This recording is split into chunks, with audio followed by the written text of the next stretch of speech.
This is the Under the Ring Report. Here are your hosts, John the Flesh Wound and Cousin Tom. It's still real to them, damn it. And welcome, wrestling fans, back here on the Under the Ring Report. This is John, and with me, Tom. How the hell are you, man? I'm good. I feel like I've been lost in a sea of sports and kids' activities, but we're coming out on the other side, so well, you know, brighter days are ahead. Spring is sprung, so that's good. Still got some snow on the ground up here, but we always know spring is here when Wrestlemania approaches, which we are less than 2 weeks away. That's right.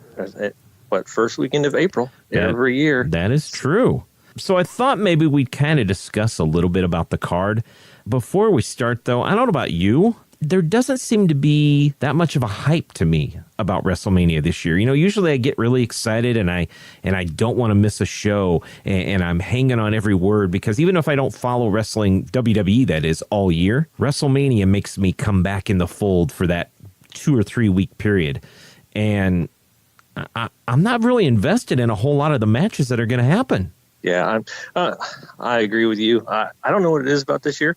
I am more interested in the main event, which was announced today. Yes, I agree.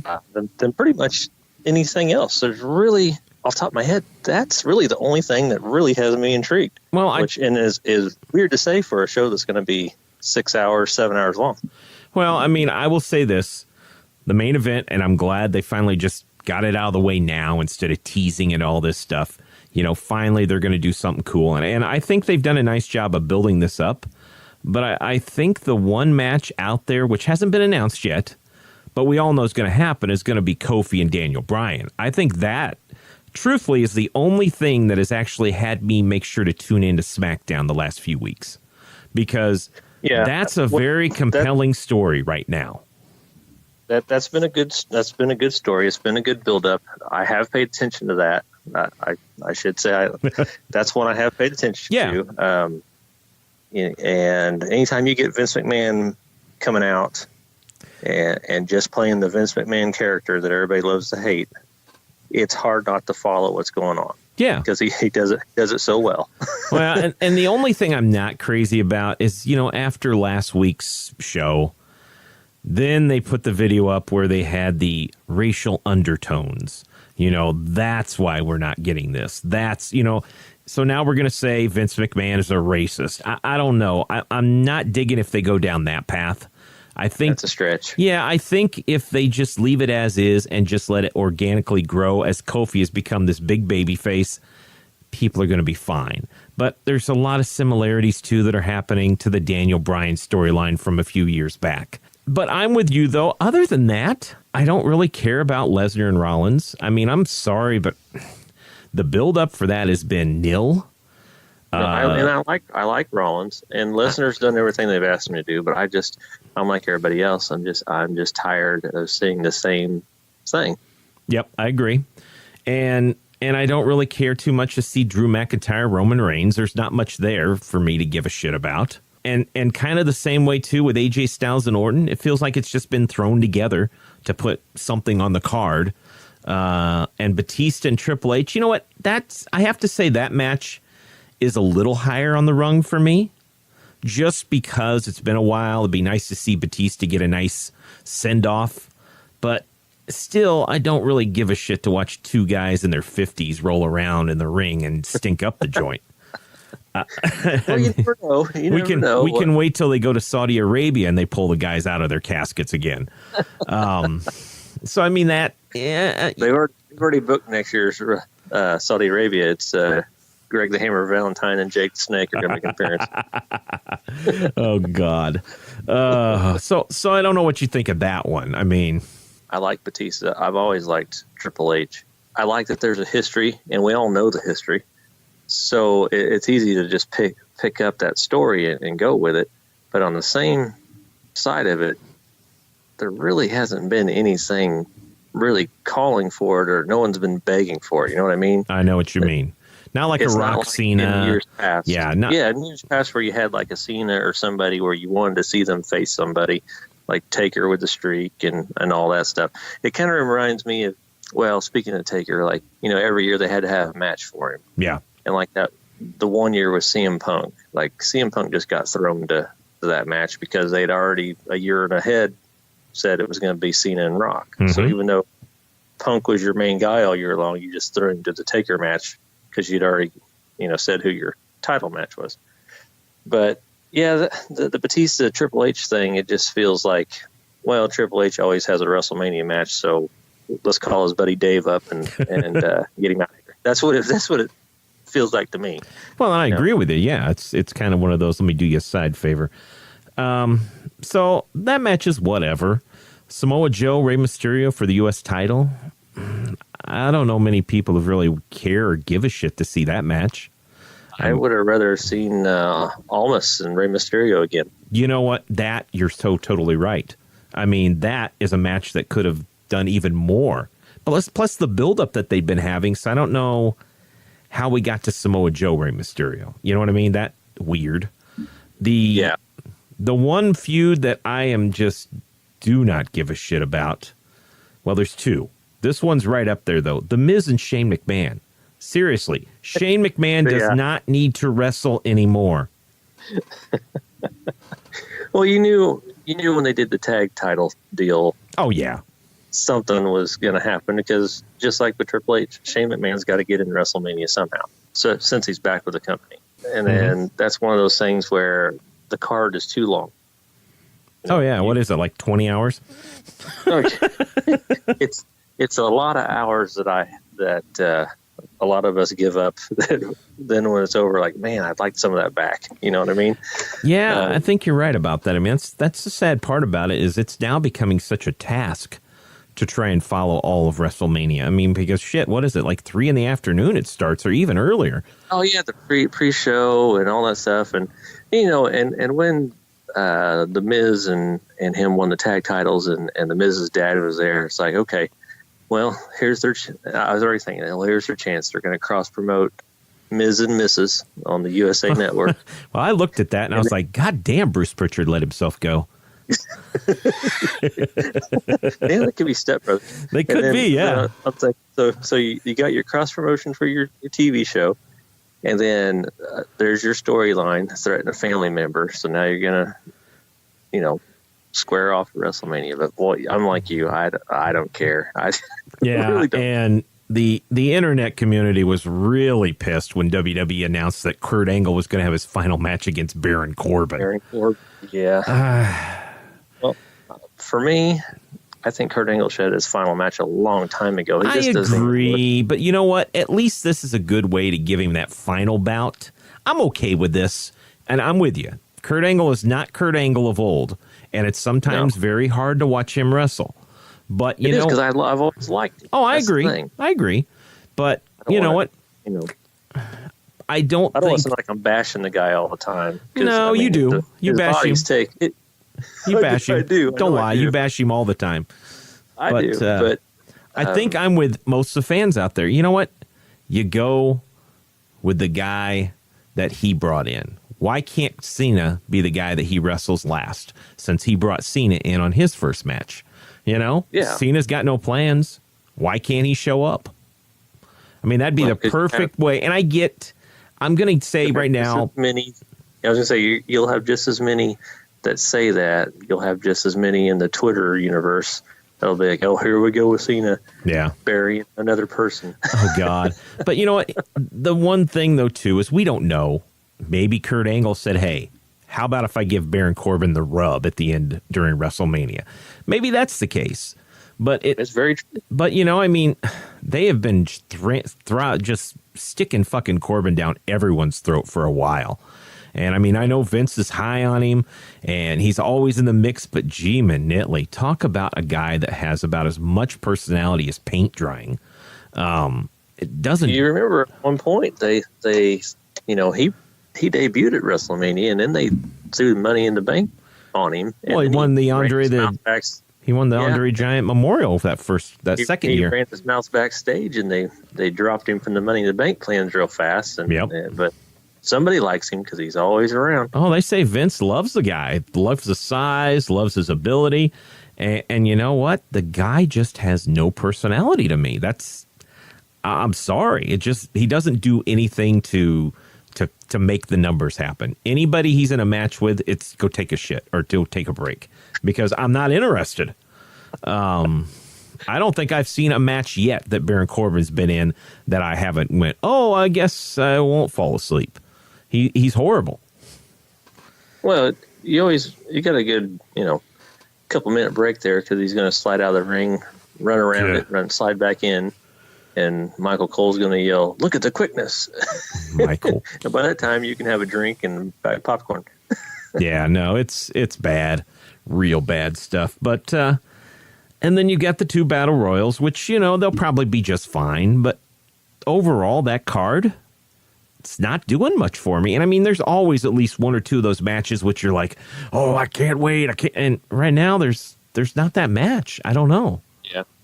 Well, maybe something will sneak up and surprise people and steal the show, as they say. But usually people have an idea like, okay, I think this one will or this one will. All those things you named off, barring some rare back from the dead debut at one of the Rumbles, I don't see it other than the main event. I think the main event will probably be the best match of the night. Yeah, I mean, it might even be the case where you go take a nap and come back for the last 2 hours of Mania. I'm not kidding, though. I mean, there's not much out there right now. And I get it, too. They had a lot of injuries this year, so they couldn't plug most of these guys into major stories. I mean, where's Kevin Owens right now? He hasn't got a match.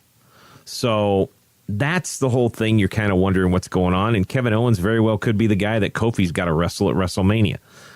Well, and speaking of guys that aren't plugged in or weren't used, if you remember, a little over a year ago, we were all clamoring for Braun Strowman to win a title. Yeah, I know.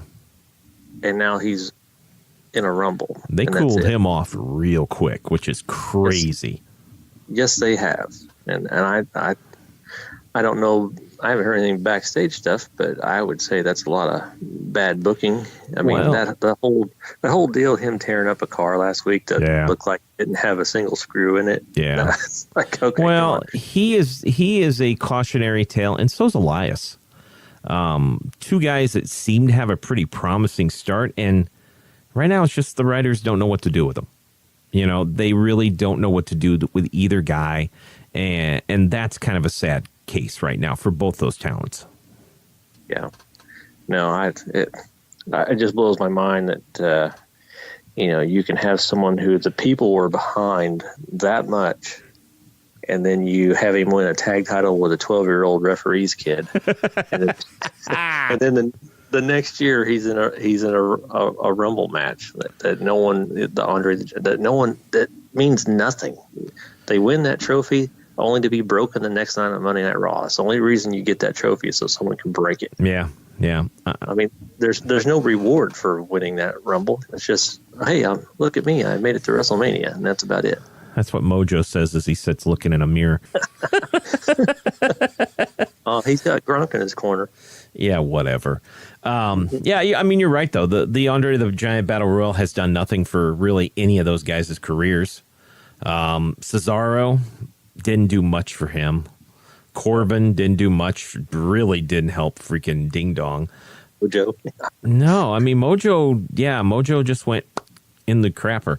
So, I don't know. Truthfully, what I'm really looking forward to is when they do the whole big swap talent and start moving guys back and forth, because that's when things might be exciting. Because I really think right now a lot of those shows are stale because some of the talent just doesn't gel. And you need some of those guys to make a jump back. I mean, Finn Balor would probably be very well suited if he could go to SmackDown. Change of scenery for him, to me. Right. And maybe even AJ needs a change of scenery. I mean, you could put AJ on Raw, and I think the possibility of matches you could see would be just out there. But that's to me right now, and that says a lot more, not just about WrestleMania, but overall what's going on with WWE. I mean, they've got some problems. They're trying to fix them, but you know what? There's still a lot of just bad writing going on and a lot of talent not being used properly. So, well, and speaking of that, I mean, they have more talent than they've ever had at one time in their history. I mean, if you think about top to bottom, And I'm a huge, like, WrestleMania weekend, all I think about is, oh, that means there's an NXT takeover to watch. Yep. And those things are always good. I'm never disappointed with a takeover.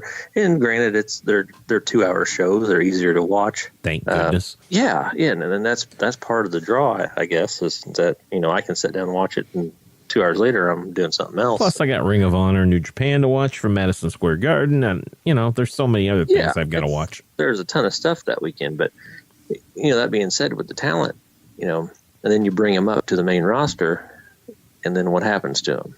It takes them forever to get, the build like they had with NXT. I mean, well, because the writing process is different. Well, where's Nakamura at right now? Yeah. Balor was a champion, and he's had a little taste, but not much. They bring up that was a heavy machinery, and they turned one like a mute that stutters or something. I don't know what they're trying to do with him. But yeah. It's like, what are you doing? And I'm sure somebody's sitting in their office going, "Oh, this will be funny. We'll just do this." Well, the one person who it is Vince. That's the problem. Yeah, it's like, man, this was working here. Why don't you think it would work for you? Well, same audience. And the sad thing to me is this: you're knocking the intelligence of your audience, because you know what? There's a large portion of them that watch NXT and then come over to Raw, and the reason some of these guys get over so well is because they already know them. But if you're going to stray from their personalities and change up their story, you're losing people because they get pissed. They follow these people and want them to do well. But, when you take a guy like Finn Balor and bury the shit out of him for like 2 years after he was considered the flagship of NXT, people get pissed. That's the same. I mean, look at poor Bobby Roode. Holy shit. That guy went from glorious to crap in no time. Is he still with him?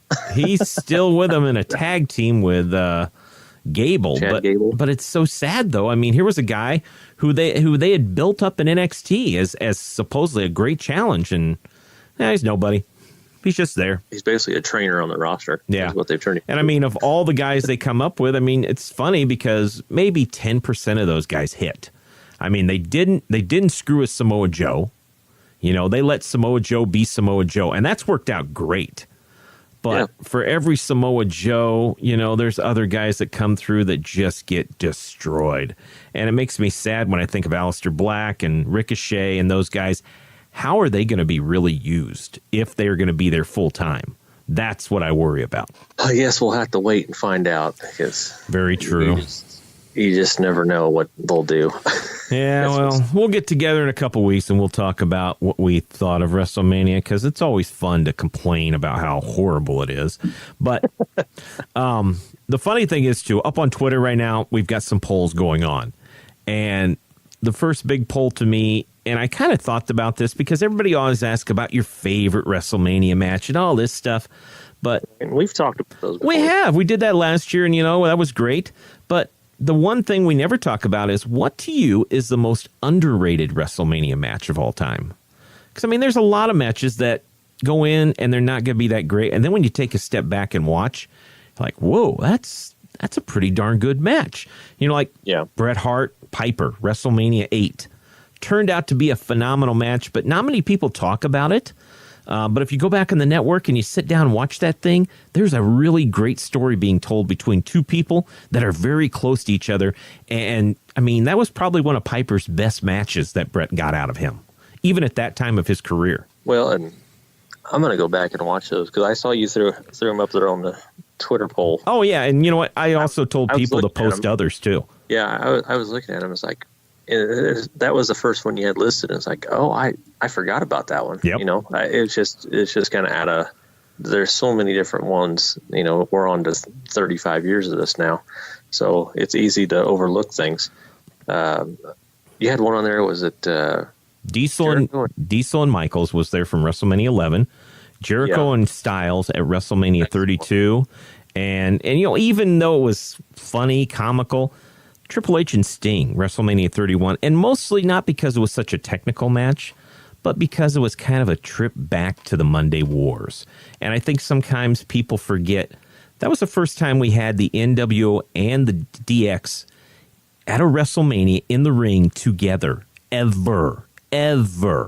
So that's a lot of historical. That's a big historical thing to happen in WWE, and sometimes we just kind of put that aside because we were all pissed that Triple H went over Sting. Right, yeah. Well, because he finally made it to WWE after all those years. People, wanting him to jump ship when everybody else was, and he wouldn't do it. Yeah. So, there's quite a few. For me, that the Shawn Michael Diesel one is one that I always liked, mainly because of the story behind it, him being the former bodyguard. And Michael's turning his back on him, and I just like that. And Michael's always had a good match with anybody. But and you know what you brought up earlier, and I still think it's very underrated, just because people were pissed and what evolved from it. But I still think Undertaker CM Punk was a damn good match. But a lot of people forget that because that being CM Punk's last WrestleMania match. That's the problem, I think, too, is a lot of people got caught up in Punk's gone, this sucks, blah, blah, blah. But they forget that, you know what? He actually was able to get a halfway decent match out of The Undertaker, who had already gotten to the point where he sucked. So that, to me, is pretty telling right there. Huh? God, oh my God, you're going to get the keyboard warriors after you now. I don't care. You're not supposed to admit that the dead man don't have it and hasn't had it in like 5 years or more. I'll tell you what, I'm one of the few people that's happy as hell he hasn't got a match this time because nobody wants to see that shit. All you got to do is go back and watch that tag match he did. Ugh. They were going to put him in, but then they had to extend the runtime of WrestleMania by 40 minutes just so he could walk to the ring. Oh, God. So if you haven't, go vote on that on Twitter, our most underrated match. And if your selection isn't there, feel free to post it. That's fine. Now, the other survey, I had about 10 moments for me with celebrities that really sucked during WrestleMania. So I had to weed that down to 4 because stupid Twitter and their polls. So worst celebrity moments. And you know what? Right now, we've got about 50-some votes. And Kim Kardashian is winning with Snooki right on her tail. I also had Pee Wee Herman in there and Mickey Rourke. And, all of those are cringeworthy celebrity things. So, I don't know. I just felt that Kim Kardashian didn't get it when she was there. And nobody asked to see Snooki in a ring. That's for sure. The Kardashian one, that was like, okay, well, what's trendy right now? All right, get her and throw her out here. Yeah, she doesn't need to be the host of WrestleMania. Nobody gave a shit. She didn't have a clue what was going on. No one cared that she was there. There's been a ton of celebrities that have shown up. I always remember Ali and Liberace. Well, and there's some that work. Pete Rose, that was brilliant for twice to have Pete Rose. But I mean, Pete Rose at WrestleMania, that worked. Bob Uecker, that worked. There's some guys. Yeah, there's some guys that work. Alice Cooper, that worked. Pamela Anderson, that worked. But there's a lot of those folks. You know what I mean? Stephen Amell, he worked, and that's the thing. Mike Tyson, that worked. These people, not so much. No, I always cringe. It's like, oh, who are they going to trot out this year? There's going to be somebody. Oh, well, they always do. Well, we'll get ready to end the show here, but I'm going to surprise you. So I want to see how good your WrestleMania trivia is, and no cheating. All right? Oh, God. Okay. Oh, this is going to be good. I'm honest, I'm not cheating here. This is easy. True or false? The only WrestleMania casket match The Undertaker ever competed in was against Mark Henry at WrestleMania 22. No cheating. Put your phone down. It was true. It was true, really? It was true. Wow. Got that wrong. See, I didn't cheat. All right, I got another one for you. Okay. I thought I'd pull a few and just. Bad here. I just want to make you look bad because it's fun. Which superstar said the following? Woodstock was to rock and roll what WrestleMania is to wrestling. Bobby the Brain, Gorilla Monsoon, Mr. McMahon, or Jesse the Body? I'm going to say Jesse the Body. Let's look at that. You got it right. Hey, there you go. See? Nothing wrong with that. I told you you'd be all right. I'd heard that quote before, but I wouldn't be able to pull it out of thin air. All right, here's your next one. This one should be simple. Which man is the only superstar to cash in his Money at the Bank contract at WrestleMania? The Miz, Edge, Dolph Ziggler, or Seth Rollins? Oh, that was Seth Rollins, right? Yeah, see? Look at you. Okay. Yeah, okay. All right, true or false? Ozzy Osbourne acted as a manager for the Headbangers at WrestleMania 13. Oh, true? He was the manager for the British Bulldogs at WrestleMania 2. Oh, I knew he was at one of them. See, I just thought I'd mess with you a little bit. It's all right. You did fine. Fine. I get it. You want one more? I could give you one more. Throw me one more. I just don't like I'm going to... True or false? Chavo Guerrero's loss to Kane at WrestleMania, what was this, 24, was the shortest match in WrestleMania history at 11 seconds. Chavo Guerrero's loss. Man, I don't even remember that. So I'm going to say true. False. The Rock beating Eric Rowan, 6 seconds at WrestleMania 32. Crap. Oh, you should have known that. What's wrong with you?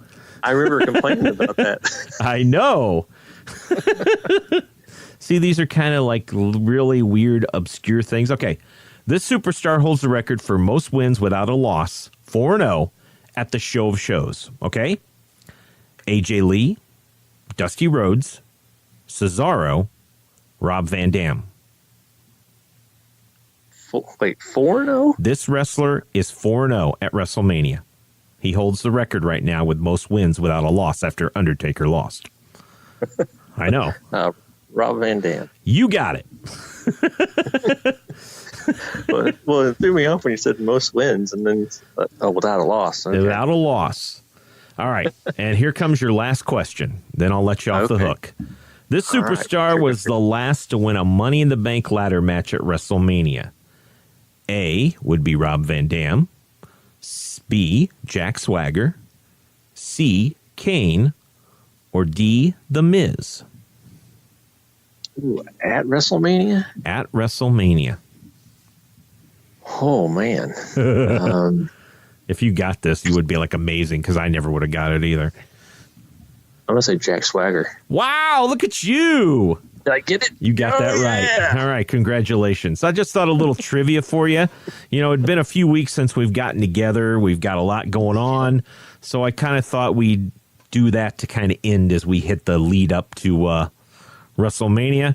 We've also... I like it on a high note. There. I know. And the other high note I want to talk about real quick before we end the show. Last week, Kenny Omega, the Bucks, they did announce for real that All In 2 is coming to Chicago for Labor Day. So there you go. Oh, well, there you go. I know. All In 2 in Chicago. It is coming to Chicago, so get ready. We should hear about tickets probably in the next couple of months. So we can't buy them because they'll be gone. That's right. We'll sell out in 10 seconds instead of 30. That's right. All right, man.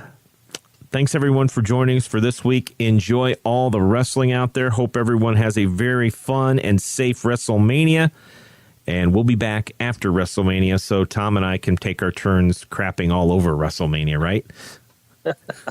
One at a time. That's right. All right. Thanks a lot for joining us. Make sure to follow us on Twitter at UTRR Podcast and visit undertheringreport.com to listen to old episodes. Thanks once again for joining us here on the Under the Ring Report. This is the Native American Tatanka with Under the Ring Report. Follow the Under the Ring Report on Twitter at UTRR Podcast. You can subscribe to the Under the Ring Report on iTunes, Google Play, and Stitcher, or visit undertheringreport.com. Thanks for listening to the Under the Ring Report.